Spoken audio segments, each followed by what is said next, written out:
ایک روایت میں ہے کہ آپ صلی اللہ علیہ وسلم نے فرمایا پڑوسی 3 طرح کے ہوتے ہیں، ان میں سے کسی کے 3 حق ہے، کسی کی 2 حق ہے اور کسی کے 1 حق ہے۔ ان میں سے پہلے نمبر پہ ہے جو رشتہ دار ہو، پڑوسی بھی ہو اور مسلمان بھی ہو، ان کے 3 حقوق ہیں، 3 حق ہے۔ ایک مسلمان ہونے کا حق، دوسرا رشتہ دار ہونے کا حق اور تیسرا پڑوسی ہونے کا حق ہے۔ دوسری نمبر پہ ہے ایسا پڑوسی جو مسلمان ہو لیکن رشتہ دار نہ ہو، تو اس کے 2 حق ہیں، ایک پڑوسی ہونے کا اور دوسرا مسلمان ہونے کا۔ تیسرا پڑوسی وہ ہے جو صرف پڑوسی ہو لیکن مسلمان نہ ہو، تو ان کا صرف 1 ہی حق ہے، وہ پڑوسی ہونے کا حق ہے۔ اگر آپ کے پڑوسی ہونے میں اگر کافر بھی ہو تو ان کا بھی حق ہے، ان کا بھی خیال رکھنا ہے، ان کا بھی خیال رکھا جائے اگرچہ کافر پڑوسی کیوں نہ ہو۔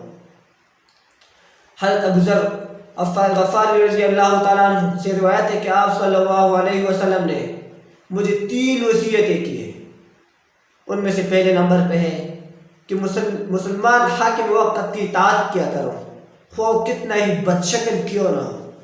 اور اس کے بعد دوسرے نمبر پہ فرمایا کہ تم جب گھر میں شوربہ سالن میں بناؤ تو اس کو زیادہ کرو تاکہ پڑوسیوں کو بھی دیا جائے جو شوربہ سالن کا ہے، تاکہ وہ پڑوسی کو بھی پہنچ جائے۔ اور اس کے بعد تیسری نمبر پہ فرمایا کہ نماز وقت پر پڑھا کرو۔ اس طرح ایک روایت میں ہے کہ جس شخص کے 3 پڑوسی ہو اور وہ 3 پڑوسی اس سے راضی ہو، اس کو تکلیف نہ پہنچایا ہو اور اس سے خوش ہو، تو اس شخص کو اللہ تعالیٰ جنت میں داخل کرے گا۔ اس طرح اگر کوئی شخص تمہیں تکلیف پہنچا رہا ہو اور وہ تمہارا پڑوسی ہو تو اس پر صبر کرے۔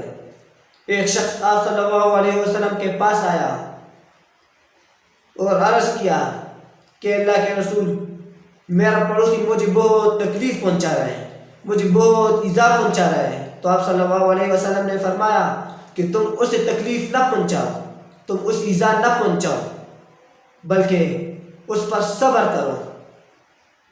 دیکھو آپ صلی اللہ علیہ وسلم نے پڑوسی کے ایذا پہنچانے پر صبر کی تلقین کیا ہے کہ تم اس پر صبر کرو۔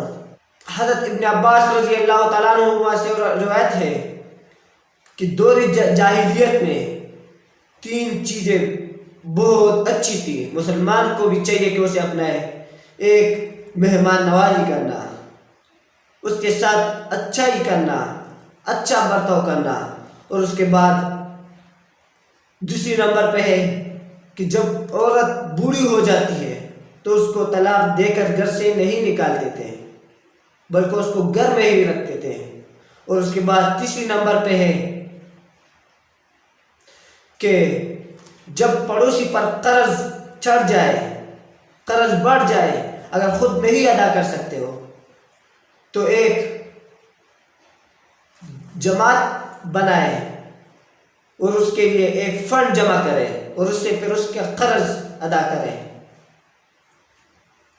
حضرت انس رضی اللہ تعالیٰ عنہ سے روایت ہے کہ آپ صلی اللہ علیہ وسلم نے فرمایا کہ قیامت کے دن آدمی کا پڑوسی ہے، وہ بھی قیامت کے دن اللہ سے شکوہ کریں گے کہ اللہ آپ نے میرے پڑوسی کو مال دیا تھا اور مجھے تنگ دست پیدا کیا تھا، میرے پاس کچھ نہیں تھا، اس نے میرا خیال بھی نہیں رکھا، مجھے کچھ بھی نہیں دیا۔ اگر اس کے گھر میں کچھ ہوتا کھانے کو اور میرے گھر میں نہیں ہوتا تو مجھے کچھ بھی نہیں دیتا تھا۔ اللہ تعالیٰ سے قیامت کے دن پڑوسی شکایت کریں گے۔ ایسا نہ ہو کل قیامت کے دن ہمارا پڑوسی بھی اللہ سے شکایت کرے کہ فلاں کے گھر میں کھانے کو بہت کچھ تھا لیکن میرے گھر میں کچھ نہیں تھا، لیکن اس نے مجھے کچھ بھی نہیں دیا۔ اپنے پڑوسی کا بہت خیال رکھنا چاہیے، اس کا بہت ہی حقوق ہے۔